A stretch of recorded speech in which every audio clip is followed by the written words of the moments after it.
মাতো না ভাই, গলে। তো বলছেন যদি একটা বকরি ধরা খাইয়ে যাও আমার কাছে বিক্রি কইরা, তুমি বলে দিই একটা বাঘে খাইছে।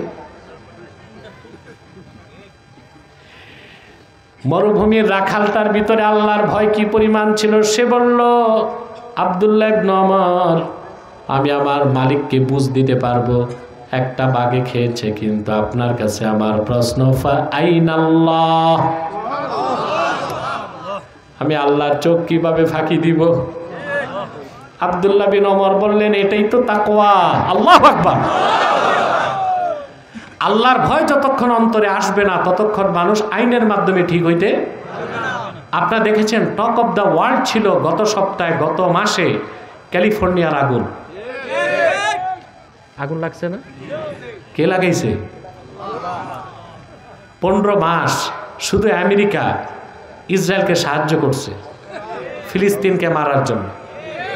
সাহায্যের পরিমাণ ছিল $2200 কোটি US, আর 15-20 দিনের আগুনে ক্ষতি হয়ে গেছে $11,500 কোটি। এটা তো খাতায় কলমে, বাকি কি হয়েছে ওটা তো আর বলবে না। ওদের ফরেন পলিসি খুব সূক্ষ্ম, কথা বলেন। এখন ওখানে 11,000 কোটি আগুনে জ্বলছে, আরো 11,000 কোটি লুটপাট হয়েছে। বাংলাদেশে একটা কথা শুনতেন না, কারো ঘরে আগুন লাগছে আরেকজনে আলু পোড়া দিয়া খায়।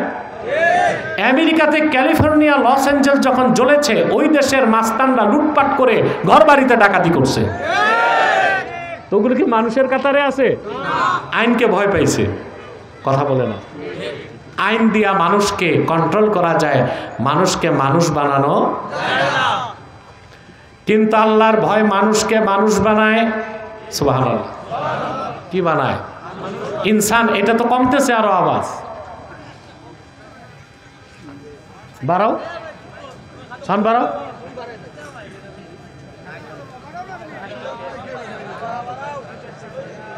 সম্মানিত সুধী, এই যে আছে আওয়াজ, এটা কই থাকে এতক্ষণ? এটা কই থাকে? সম্মানিত সুধী, এটা হলেও তো চলে। এটাও যদি কমায় দেয়, আমি কথা বলবো কেমন করে, রাতের প্রোগ্রাম করবো কেমন করে, সমস্যা হবে না? তাহলে আল্লাহর ভয়তে মানুষকে মানুষ বানায়। সুবহানাল্লাহ। কার কত বড় ডিগ্রি আছে, বিত্ত, বৈভব, সম্পদ, সুনাম, এগুলো দেখার বিষয় না। যার তাকওয়া যত বেশি, আল্লাহর কাছে তার মর্যাদা তত বেশি। হযরত বেলাল রাদিয়াল্লাহু তাআলা আনহু 1500 বছর আগে তার দাম ছিল 6 দিরহাম মাত্র। বাড়ি ছিল আবিসিনিয়া, হাবাসা। মানচিত্রে এখন আবিসিনিয়া কোনো দেশ পাবে না, এটার নাম ইথিওপিয়া। কি নাম? এখানে ছিল হযরত বেলালের বাড়ি। সুবহানাল্লাহ। 6 দিরহাম ছিল দাম। ঈমান আনার পর তিনি যখন আল্লাহর হাবিবের সাহাবী হয়ে গেলেন, তার দাম কত বাড়ছে? সুবহানাল্লাহ। আর তারগীব ওয়াত তারহিব কিতাবে এসেছে, হাদিসের কিতাব, মেরাজের রাতে আল্লাহর হাবিব মক্কা মুকাররমায় ফিরে বেলালকে বললেন, রে বেলাল, তুমি কি এমন আমল করো? তিনি বললেন, কেন ইয়া রাসূলুল্লাহ সাল্লাল্লাহু আলাইহি সাল্লাম? আল্লাহর হাবিব বললেন, আমি যখন মেরাজের রাতে সিদরাতুল মুনতাহার দিকে চললাম, আলমে মেসালে আমি তোমার আওয়াজ শুনেছি। হযরত বেলাল বললেন, ইয়া রাসূলুল্লাহ, ইয়া হাবিবাল্লাহ, তেমন কোন আমল করি না। যখনই ওযু করে মসজিদে ঢুকি, 2 রাকাত নামাজ না পড়ে আমি মসজিদে বসি না। হযরত বেলালের মূল্য কত বেড়ে গেল। বুখারী শরীফ 2য় খণ্ডে এসেছে, আবু বকর রাদিয়াল্লাহু তাআলা আনহু শ্রেষ্ঠ সাহাবী, ঠিক না? তারপর শ্রেষ্ঠকে হযরত ওমর। হযরত ওমর রাদিয়াল্লাহু তাআলা আনহু বলেছেন, আবু বকরিন সাইয়্যিদুনা ফাআতাকা সাইয়্যিদানা। আমাদের একজন নেতা আবু বকর, তিনি আজাদ করেছেন আরেকজন নেতা, তার নাম হযরতে বেলাল। হযরত ওমরের মতো কুরাইশ বংশের শ্রেষ্ঠ সন্তান হযরত বেলালকে নেতা বলে মেনে নিয়েছেন। সুবহানাল্লাহ। হযরত বেলালের যোগ্যতা বেশি ছিল না তাকওয়া বেশি ছিল? যোগ্যতা বেশি ছিল কার? হযরত ওমরের। তাহলে যোগ্যতার ভিত্তিতে নেতা হবে না তাকওয়ার ভিত্তিতে? আমাদের এই কথাও তো সংশোধন করা দরকার, কথা বলে না। আমার ভাইরা, আল্লাহকে যদি আমরা ভয় করতে পারি, আমাদের দ্বারা গুনার কাজ হবে না। যদি হয়েও যায়, তাৎক্ষণিক আমরা তওবার জন্য প্রস্তুত হয়ে যাব, ঠিক কিনা? আল্লাহকে ভয় করব তো। তারপর আল্লাহ তাআলা বলেন, ওয়া আসলিহু যাতা বাইনিকুম, তোমাদের মধ্যে পারস্পরিক সম্পর্ককে ঠিক করো। আমাদের দেশে সম্পর্ক আমাদের ঠিক না দ্বন্দ্ব আছে? কথা বলেন।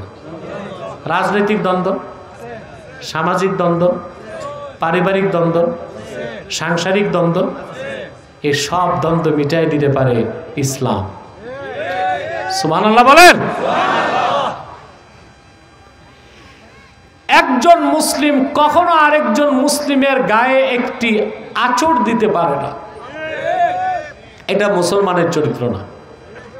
আজকে আমাদের দেশে কত খুন খারাপি হয়ে গেল শুধু রাজনৈতিক মতাদর্শের কারণে, হয় নাই? রাগ করেন না, আমি এখন কোনো কথার গোপন করি না, যা সত্য তা বলি। 5ই আগস্ট দেশে অভ্যুত্থান হয়েছে না? কথা বলেন। সরকারের পক্ষে অনেক লোক মরেছে, আবার বিপ্লবীরা অনেকে জীবন দিয়েছে। এই যে জীবন দেওয়া আর নেওয়া, এত বড় রক্তপাত ঘটে গেল, এটা কি দিনের স্বার্থে হয়েছে, আখেরাতের জন্য, না গণতন্ত্র প্রতিষ্ঠায়? না, মুসলমান তো জীবন দিবে শুধু ইসলামের স্বার্থে। কিসের স্বার্থে? ইসলামের স্বার্থে। এই যে লোকগুলোকে আপনারা শহীদ বলবেন, শহীদ হওয়া কি এত সহজ নাকি? বলবেন 71 কি শহীদ হয়েছে নাকি? তখনও শহীদ হয় নাই, এখনো শহীদ হয় নাই। শুধু আল্লাহর দ্বীনের জন্য জীবন দিলে ওই ব্যক্তি শহীদ, নতুবা সেটা আত্মহত্যা। সেটা কি? কোন মুসলিম কোন মুসলিমকে আঘাত করতে পারে না। মুসলমান যখন ইসলামের মূল আদর্শকে বিশ্বাস করবে, একজন মুসলিমের কাছে আরেক মুসলিমের জানমাল নিরাপদ, তখন আমাদের মধ্যে কোনো সংজ্ঞা। আল্লাহর হাবিব ইরশাদ করেছেন, আল মুসলিমু মান সালিম আল মুসলিমুনা মিন লিসানিহি ওয়া ইয়াদিহি, পরিপূর্ণ মুসলিম তো সেই যার জবান থেকে আর হাত থেকে অন্য মুসলমান নিরাপদ। অর্থাৎ আমি অন্যায়ভাবে কোনো মুসলিমকে গালি দিব না, মুখেও কষ্ট দিব না, হাতেও কষ্ট। আমাদের দেশে হাতে কষ্ট দেয় সবচেয়ে বেশি ভণ্ড সাংবাদিকরা। কলম হাতে পাইলে অপব্যবহার করে। 500 টাকা দিলে হিরোকে জিরো বানায়, জিরোকে হিরো বানায়। বেশি কষ্ট মানুষকে দেওয়া যায় কি, মুখে না হাতে? লেখার মাধ্যমে, ঠিক না? এখন তোমরা যারা ফেসবুকে একজন আরেকজনকে গালি দাও, তোমরাও হাতের দ্বারা মানুষকে কষ্ট দিচ্ছ। পরিপূর্ণ মুসলিম সেই, আলামাতুল মুসলিমিল কামেল সালামাতুল মুসলিমিনা মিন লিসানিহি ওয়া ইয়াদিহি, একজন পরিপূর্ণ মুসলিম হবার এটাই আলামত, তার হাত আর তার জবান থেকে অন্য মুসলমান নিরাপদ থাকবে, ঠিক কিনা? এই একটা আদর্শ মানলে আমাদের মধ্যে আর দ্বন্দ্ব সংঘাত থাকে? কথা বলেন। হ্যাঁ, লড়াই হবে সত্য আর মিথ্যায়, লড়াই হবে দিনের পক্ষে আর বিপক্ষে, কিন্তু দিনদারদের মধ্যে যদি লড়াই হয়, সেটা আমাদের ধ্বংস ডেকে আনবে। মুসলমান কখনো যুদ্ধে লিপ্ত হইতে পারে না। মুসলমানের জিহাদ ও যুদ্ধ হবে কাফের ও মুশরিক বাতিলের বিপক্ষে, ঠিক কিনা? মনে করুন হিন্দুস্তান যদি আমাদের দেশে হামলা করতে আসে, প্রত্যেক মুসলমানের উপর জিহাদ ফরজ হবে না? কথা বলেন।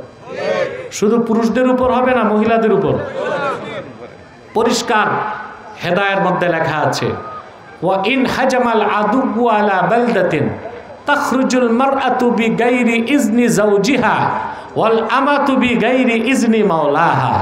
কোন মুসলিম ভূখণ্ডে যদি কোনো অমুসলিমরা প্রবেশ করে, ওই দেশের মুসলমানদের উপর ফরজ হয়ে যাবে, মহিলাদের উপর ফরজ হবে, স্বামীর অনুমতি ছাড়া জিহাদে ঝাঁপিয়ে পড়বে।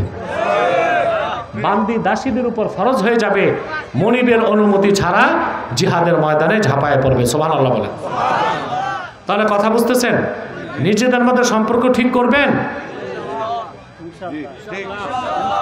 অন্যায়ভাবে মানুষকে মারবেন, গালি দিবেন, নিজেদের মধ্যে সম্পর্ককে মজবুত করবেন। আর আমাদের সম্পর্কের মূল ভিত্তি হবে ঈমান ও ইসলাম। সুবহানাল্লাহ বলেন। একজন মুসলমান আরেক মুসলমানের ক্ষতি কখনো করতে পারে না, একজন মুসলমান আরেক মুসলমানের ক্ষতি চাইতে পারে না। 3 নাম্বার এবং 4 নাম্বার নির্দেশ, ওয়া আতিউল্লাহ ওয়া রাসূলাহ, আল্লাহর আনুগত্য করো, আল্লাহ রসুল নবীগণের মাথার তাজ মুহাম্মদ সাল্লাল্লাহু আলাইহি সাল্লামের আনুগত্য করো। সুবহানাল্লাহ। খুব সূক্ষ্ম বিষয়, ভালো করে বুঝেন। আল্লাহর আনুগত্য কি আর তার রসুলের আনুগত্য কি? প্রশ্ন আসে না? প্রশ্ন আসে? আল্লাহ এক কথায় জবাব দিয়ে দিয়েছেন। আল্লাহ রাব্বুল আলামিন বলেন, মাইয়ুতির রাসূলা ফাকাদ আতা আল্লাহ। যে মুহাম্মদ সাল্লাল্লাহু আলাইহি সাল্লামের আনুগত্য করলো সেই তো আল্লাহর আনুগত্য করলো। সুবহানাল্লাহ।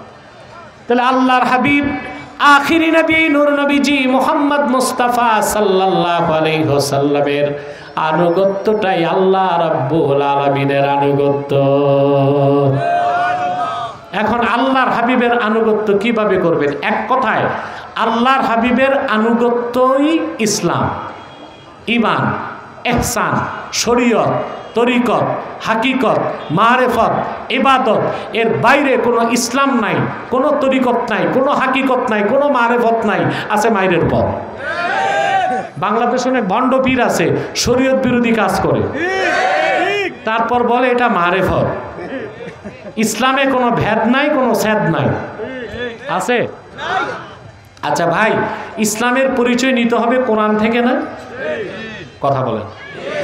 বাংলাদেশে কিছু বুদ্ধিজীবী বের হয়েছে এখন, সুন্দর সুন্দর নাম, সলিমুল্লাহ, কালিমুল্লাহ, লানতুল্লাহ।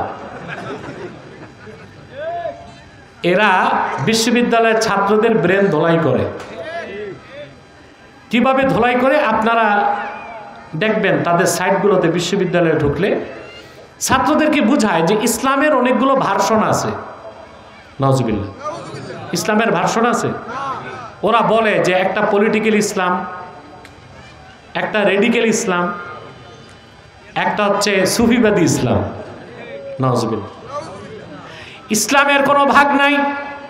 আল্লাহর আখির নবী মুহাম্মদ সাল্লাল্লাহু আলাইহি ওয়াসাল্লাম ১৫০০ বছর আগে আল্লাহর পক্ষ থেকে যে পূর্ণাঙ্গ জীবন বিধান দিয়েছেন তার নাম ইসলাম। সেখানে রেডিক্যাল ইসলাম, পলিটিক্যাল ইসলাম, রাজনৈতিক ইসলাম, পলিটিক্যাল ইসলাম, রেডিক্যাল ইসলাম, সুফিবাদী ইসলাম। ইসলামকে ভাগ করার, ভার্সন বের করার অধিকার তোমাকে কে দিয়েছে? সমস্যা হচ্ছে বুদ্ধিজীবীগুলো পড়াশোনা করছে অক্সফোর্ডে, জার্মানে, ইটালিতে। তো পশ্চিমা অমুসলিম দার্শনিকরা ইসলামের যে ইতিহাস বিকৃতি করছে আর ইসলামের যে ভুল সংজ্ঞা দিছে, ওই সংজ্ঞাটা পইরা বাংলাদেশে আসছে ইসলাম শিখাইতে। নাউজুবিল্লাহ বল। ইসলামের পরিচয় নিতে হবে কোরআন ও সুন্নাহ থেকে, ইসলামের পরিচয় নিতে হবে ইসলামের ইতিহাস থেকে, ঠিক কিনা? দেখুন, ইসলাম পূর্ণাঙ্গ জীবন বিধান, ইসলামে রাজনীতি আছে, তবে ইসলামী রাজনীতিটা পূর্ণাঙ্গ ইসলাম না, পূর্ণাঙ্গ ইসলামের অংশ। রেডিক্যাল ইসলাম বলে ওরা জিহাদকে, জিহাদটা পূর্ণাঙ্গ ইসলাম না, পূর্ণাঙ্গ ইসলামের অংশ। তরিকত তাসাউফকে ওরা বলে সুফিবাদী ইসলাম, না, তরিকত তাসাউফ ইসলাম না, এটা পূর্ণাঙ্গ ইসলামের অংশ। আমি বুঝাইতে পারলাম? তাহলে এই বিভ্রান্ত সৃষ্টিকারী কথিত বুদ্ধিজীবীদের কথায় আমার যুব সমাজের ব্রেনগুলো নষ্ট হয়ে যাচ্ছে। আমাদের স্কলার যারা আলেমুল আমাদেরকে এই কথাগুলো বেশি বেশি যুব সমাজকে বুঝাতে হবে। আল্লাহ তৌফিক দান করুন। আল্লাহর হাবিবের আনুগত্যের বাইরে কোনো ইসলাম। আল্লাহর আখির নবী মুহাম্মদ সাল্লাল্লাহু আলাইহি ওয়াসাল্লাম ১৫০০ বছর আগে যেই রীতিনীতি, সুন্নাত, যে আদর্শ রেখে গেছেন জীবনের সকল ক্ষেত্রে, সে আদর্শ, সেই রীতি আর নীতি, সুন্নতকে মানার নাম, অনুসরণ করাটাই আল্লাহর হাবিবের আনুগত্য। আর আল্লাহর হাবিবের আনুগত্যটাই মহান আল্লাহর আনুগত্য। বলেন সুবহানাল্লাহ। যতক্ষণ পর্যন্ত আল্লাহ তার হাবিব মুহাম্মদ সাল্লাল্লাহু আলাইহি সাল্লামের আনুগত্য কোনো মানুষ গ্রহণ করবে না, ব্যক্তি জীবন, সমাজ জীবন, সাংস্কৃতিক জীবন, রাষ্ট্র জীবনে, ইবাদত বন্দেগীতে, ততক্ষণ পর্যন্ত আমার আল্লাহর দৃষ্টিতে ওই লোকটা মুসলমান হতে পারে না। পারে? আমি একটা দৃষ্টান্ত দিচ্ছি আপনাদেরকে। রাসূল কারীম সাল্লাল্লাহু আলাইহি সাল্লামের একটা সিদ্ধান্তকেও কেউ যদি বিশ্বাস না করে, মেনে না নেয়, সে মুসলিম হইতে একটা দলিল দেই, কথা বলেন। হাদিসটি তাফসির ফাতুল কাদিরে এসেছে, হাদিসটি ইবনে কাসিরে এসেছে, হাদিসটি তাফসির কুরতুবিতে এসেছে, হাদিসটি মেশকাতের সরাহ মেরকাতে এসেছে, হাদিসটি ইবনে তাইমিয়ার লেখা আস-সারিমুল মাসলুল কিতাবে এসেছে। অনেকগুলো কিতাবে আমি হাদিসটি দেখেছি, সহিহ হাদিস। রাসূলুল্লাহ সাল্লাল্লাহু আলাইহি ওয়াসাল্লামের নূরের জামানায় এক মুসলিম আর এক ইহুদি ঝগড়া লাগছে, বুঝলেন? দ্বন্দ্ব হয়ে গেছে, বিচার আসলো আল্লাহর হাবিবের কাছে। আল্লাহর হাবিব যে রায় দিলেন সাক্ষী প্রমাণের ভিত্তিতে, রায় পেয়ে গেল ইহুদি। কে পাইল?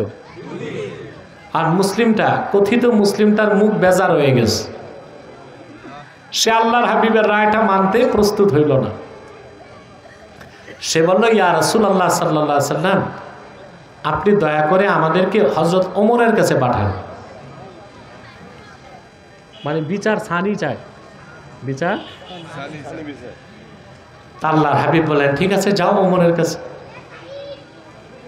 হযরত ওমরের কাছে পৌঁছার পরে ওই যে ইহুদি লোকটা হযরত ওমরকে বলল, ওমর, বিচার তো একবার রাসূলুল্লাহ করে দিয়েছেন। হযরত ওমর বলেন, তাহলে আবার আমার কাছে আসছো কেন? বলে, এই যে তোমার মুসলিম ভাই, সে রাসূলুল্লাহর বিচারে সন্তুষ্ট না। ও আচ্ছা, তাহলে বিচার বাকি আছে। হাদিস সাক্ষ্য দেয়, হযরত ওমর বললেন, আনতুমা মাকানাকুমা হাত্তা আরজিয়া ইলাইকুমা, আমি ফিরে আসার আগ পর্যন্ত এখানে তোমরা দাঁড়িয়ে থাকো, আমি বিচার করে দিচ্ছি। হাদিস সাক্ষ্য দেয়, ফাখারাজা ওমরু মুস্তামিলান আলা সাইফিহি, হযরত ওমর তার তরবারি নাঙ্গা করে ঘর থেকে বেরিয়ে আসলেন। হাতে কি? তারপর বললেন, আল্লাহর হাবিব মুহাম্মদ সাল্লাল্লাহু আলাইহি ওয়াসাল্লামের সিদ্ধান্তকে যে মানতে প্রস্তুত নয়, আকাশের নিচে বেঁচে থাকার কোনো অধিকার তার নাই, এই কথা বললেন।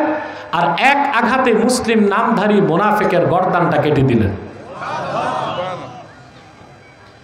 ইহুদি দিছে দৌড়, যে এই যদি হয় মুসলিমের বিচার, আমার যেন কি হয়।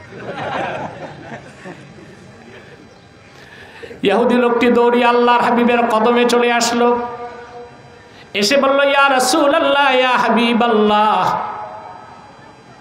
হযরত ওমর তো সে মুসলমানের কল্লা কেটে দিছে। আল্লাহর হাবিব বললেন, আমি ধারণাও করি নাই, মা জানান্তু আন্না ওমরা ইয়াজতারিউ আলা কতলে মুমিন, কোন মুমিনকে ওমর হত্যা করতে পারে তা আমি ধারণা করি নাই। হযরত ওমরের চেহারাটা কালো হয়ে গেল, সত্যি কি আমি কোন মুমিনকে মেরে ফেললাম নাকি? আল্লাহর পক্ষ থেকে ওমরের পক্ষে ওহী নাজিল হয়ে গেল।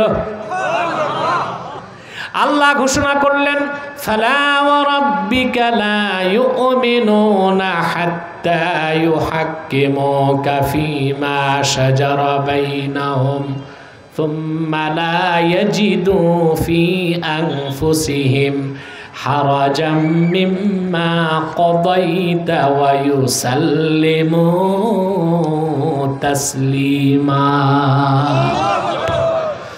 আল্লাহ ঘোষণা করলেন, মুহাম্মদ সাল্লাল্লাহু আলাইহি ওয়াসাল্লাম, আপনার রব আল্লাহর কসম, যতক্ষণ পর্যন্ত না আপনার সাহাবীগণ তাদের নিজেদের ক্ষেত্রে সৃষ্ট বিরোধের সমাধানে, সুবহানাল্লাহ, আপনি মুহাম্মদ সাল্লাল্লাহু আলাইহি ওয়াসাল্লামের সিদ্ধান্তকে অকুণ্ঠ চিত্তে মেনে না নেবে, আমি আল্লাহর দৃষ্টিতে তারা মুমিন নয়, মুসলিম নয়।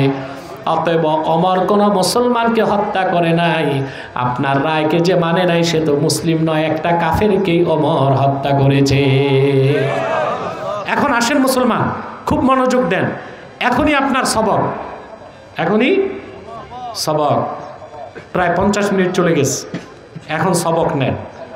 যদি আল্লাহর হাবিব মুহাম্মদ সাল্লাল্লাহু আলাইহি ওয়াসাল্লামের একটা সিদ্ধান্ত না মানার কারণে হযরত ওমর ওই লোকটার মৃত্যুদণ্ড দেন, সে যদি মুসলিম না হয়, ১৫০০ বছর পরে আমরা উম্মতে মুহাম্মদী দাবিদার জীবনের একটা বিরাট অংশেই তো আল্লাহর হাবিবের সুন্নাহকে বাদ দিছি।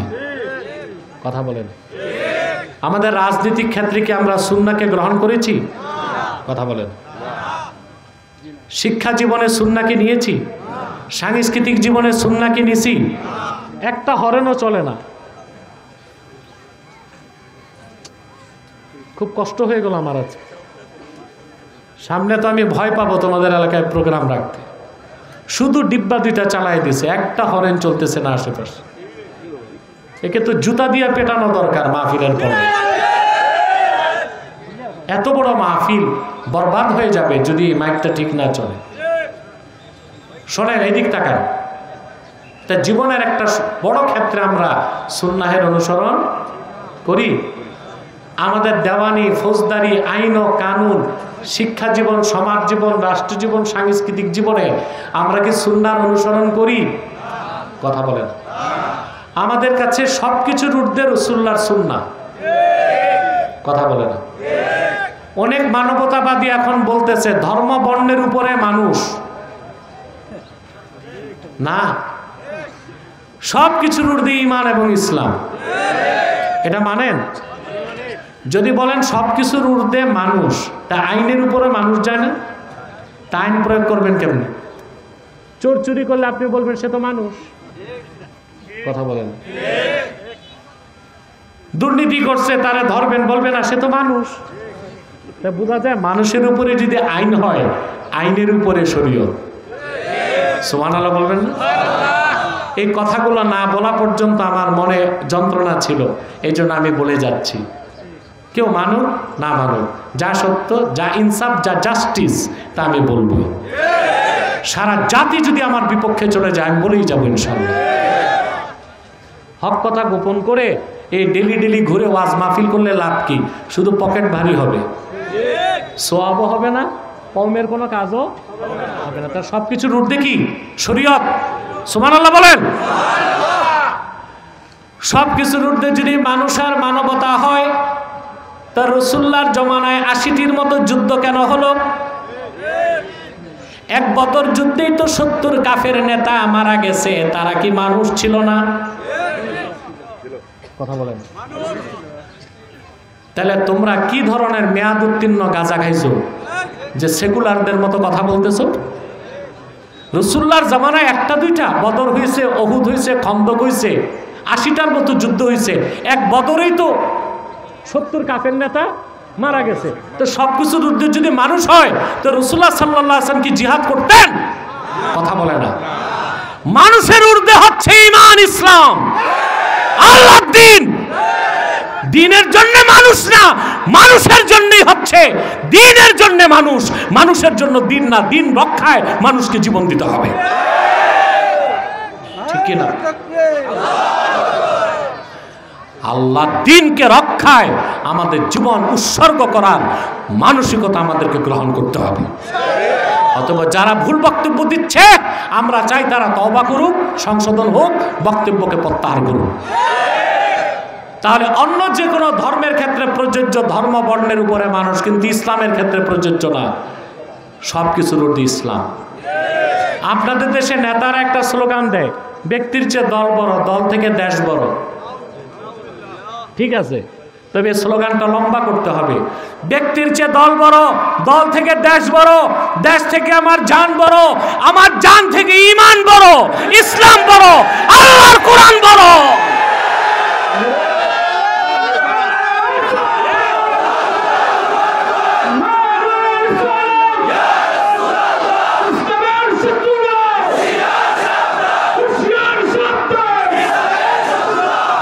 আল্লাহ আমাদেরকে কবুল করুন।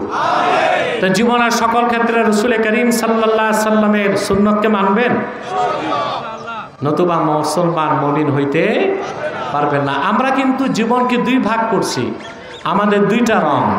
কয়টা রং? জীবনের এক অংশে আমরা কোরআন সুন্নাহকে মানি, আর এক অংশে আমরা মন গড়া মতবাদ মানি।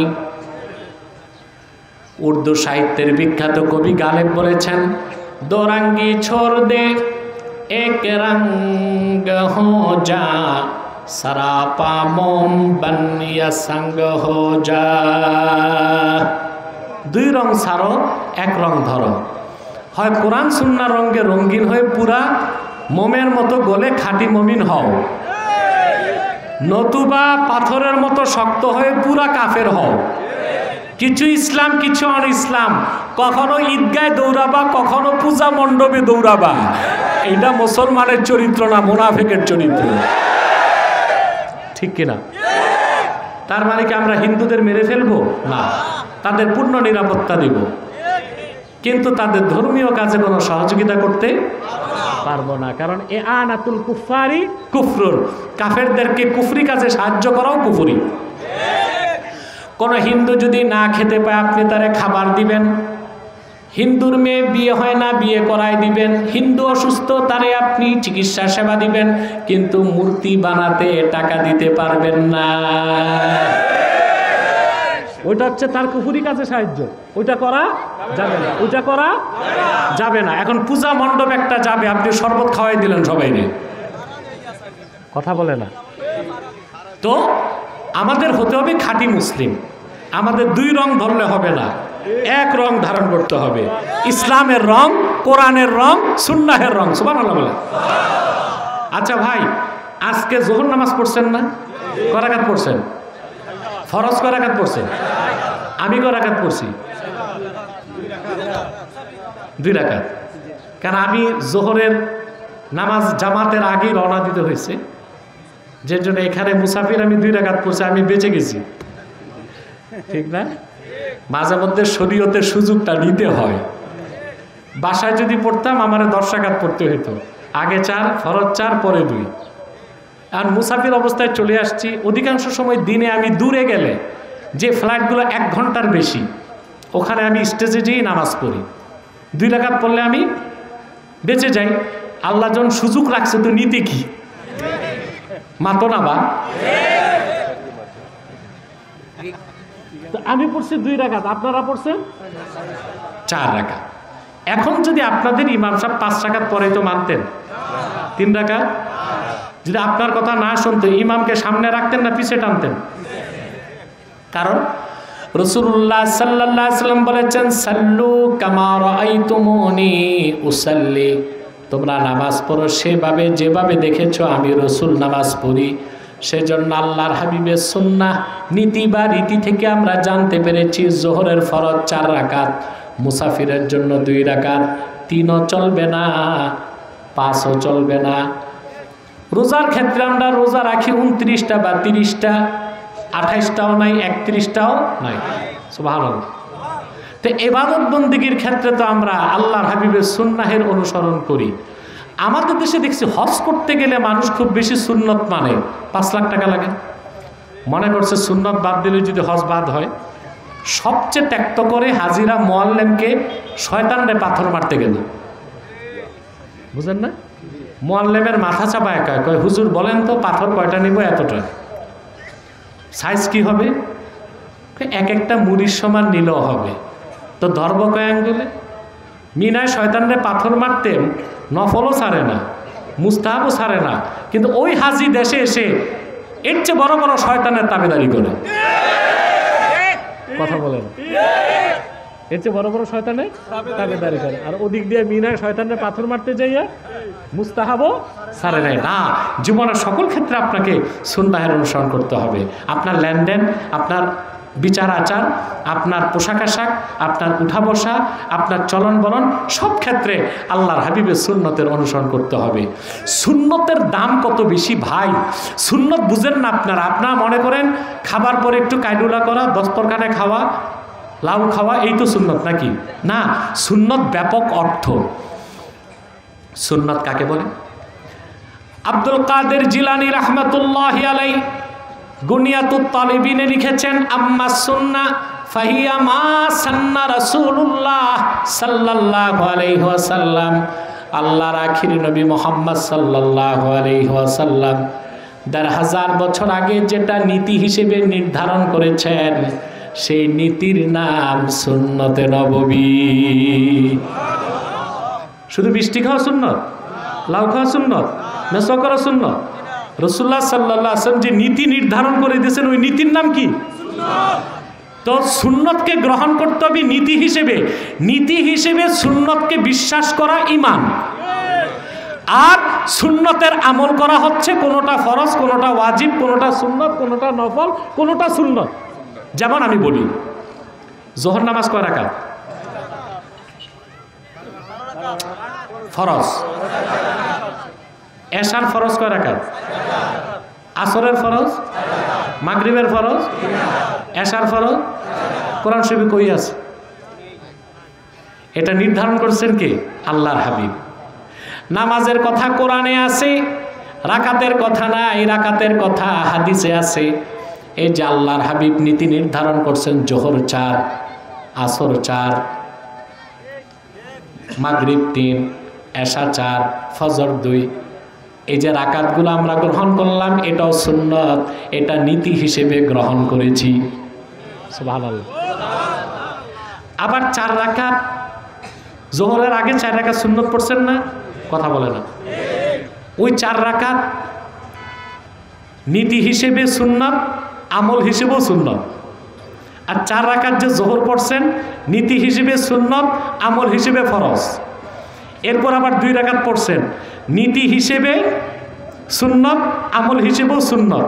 এরপরে আবার 2 নফল পড়ছেন, নীতি হিসেবে সুন্নত, আমল হিসেবে নফল। আমি কি সুন্নত বুঝাইতে পারলাম? শতকরা 88 জন মৌলবী সাহেব সুন্নতের হাকিকত বুঝে না। সুন্নতকে বিশ্বাস করতে হবে নীতি হিসেবে, তারপর গ্রহণ করতে হবে আমল হিসেবে। সুবহানাল্লাহ। আর সুন্নতের প্রতি যার সামান্যতম অবজ্ঞা আসবে, সে মুসলমান না কাফের। হযরত আবু হানিফা রাহমাতুল্লাহর প্রধান সহচর ছিলেন আবু ইউসুফ। কি নাম? বাগদাদের চিফ জাস্টিস ছিলেন, ঠিক না? উনি একদিন এজলাসে বিচার করতেছেন। বিচার করতে করতে তিনি বললেন, ইন্না রাসূলুল্লাহি সাল্লাল্লাহু আলাইহি ওয়াসাল্লাম কানা ইউহিব্বুদ দুব্বা ফা আনা উহিব্বুদ দুব্বা। আবু ইউসুফ বললেন, আল্লাহর রাসূল সাল্লাল্লাহু আলাইহি ওয়াসাল্লাম লাউ পছন্দ করতেন, আমি আবু ইউসুফ লাউ পছন্দ করি, আমি এনায়েতুল্লাহ আব্বাসীও লাউ পছন্দ করি। তোমরা করেন? কিন্তু লাউ খাইতে শিখেন নাই আপনারা। লাউ খাবেন গোশত দিয়া, কিন্তু আপনারা খান শুটকি দিয়া, চিংড়ি মাছ দিয়া, হাড্ডি দিয়া, গোশত দিয়া খাইবেন। ঠিক আছে, গোশত দিয়া খাবেন, এটা সুন্নাহ। এটা কি? এক যুবক দাঁড়ায় বলল, লা উহিব্বুদ দুব্বা, আমি লাউ পছন্দ করি না। শুধু এতটুকু বলছে। লাউ খাওয়া হারাম তাও বলে নাই, লাউ খাওয়া জায়েজ না তাও বলে নাই, শুধু বলছে আমি পছন্দ করি না। ফাআমারাল ইমামু বিকাতলিহি ফাতাবার রাজুলু ফাওরা। আবু ইউসুফ ফতোয়া দিলেন, রাসূলুল্লাহ সাল্লাল্লাহু আলাইহি ওয়াসাল্লাম লাউ পছন্দ করতেন, শোনার পর যে বলছে আমি লাউ পছন্দ করি না, ওর জন্য মৃত্যুদণ্ড ওয়াজিব, তার ঈমান নষ্ট হয়ে গেছে, তারে কতল করো। যুবকটি তৎক্ষণাৎ তওবা করলো, আবু ইউসুফ তাকে মাফ করে দিলেন। তাহলে আল্লাহর হাবিব সাল্লাল্লাহু আলাইহি ওয়াসাল্লামের একটি সুন্নত লাউ খাওয়া, ফরজ ওয়াজিব না, নীতি হিসেবে সুন্নত, আমল হিসেবেও সুন্নত। এটাকে অবমাননার কারণে ঈমান নষ্ট হয়ে গেছে, আবু ইউসুফ তাকে মৃত্যুদণ্ডের ফতোয়া দিলেন। তাহলে বোঝা যায় সুন্নতের মর্যাদা মর্তবা কত বেশি। সেজন্য আল্লাহ তাআলা বলেছেন, ওয়া আতিউল্লাহ ওয়া রাসূলাহ, আল্লাহর 4টা নির্দেশ। ফাত্তাকুল্লাহ, আল্লাহকে ভয় করো, ওয়া আসলিহু যাতা বাইনিকুম, নিজেদের মধ্যে সম্পর্ককে ঠিক করো। ওয়া আতিউল্লাহ ওয়া রাসূলাহ, আল্লাহর আনুগত্য করো, আল্লাহর রাসূল মুহাম্মদ সাল্লাল্লাহু আলাইহি ওয়াসাল্লামের আনুগত্য করো। ইন কুনতুম মুমিনিন, যদি তোমরা মুমিন হতে পারো। এই 4টা শিক্ষা নিলাম, কথা বলেন, আমল করব, তাহলে আমরা সার্থক হয়ে যাব ইনশাল্লাহ। আল্লাহ আমাদেরকে কবুল করুক, মঞ্জুর করুক, বলুন আল্লাহুম্মা আমিন। সাদাকাল্লাহুল আযীম ওয়া সাদাকা রাসূলুহুন নবিয়ুল কারীম ওয়া নাহনু আলা যালিকা মিনাশ শাহিদিন ওয়াশ শাকিরিন আলহামদুলিল্লাহি রাব্বিল আলামিন। ও কোথায় যাও তোমরা? বসো। এরা কি আউলিয়া কেরাম নাকি? এদের মুনাজাত লাগে না? আরে বাবা, আজকের মুনাজাত তো তোমার জীবনের শেষ মুনাজাত হইতে পারে। আলহামদুলিল্লাহ। আমাদের সাবেক পার্লামেন্ট মেম্বার শেখ সুজাত আলী সাহেব উপস্থিত হয়েছে আলহামদুলিল্লাহ। খুব মহব্বত করে আমাকে, যেখানেই আসি আমি, যত জায়গায় আসছি এমপি সাহেব উপস্থিত আলহামদুলিল্লাহ। আমি এটা রাখো প্যাকেট করে, আমি দোয়া করি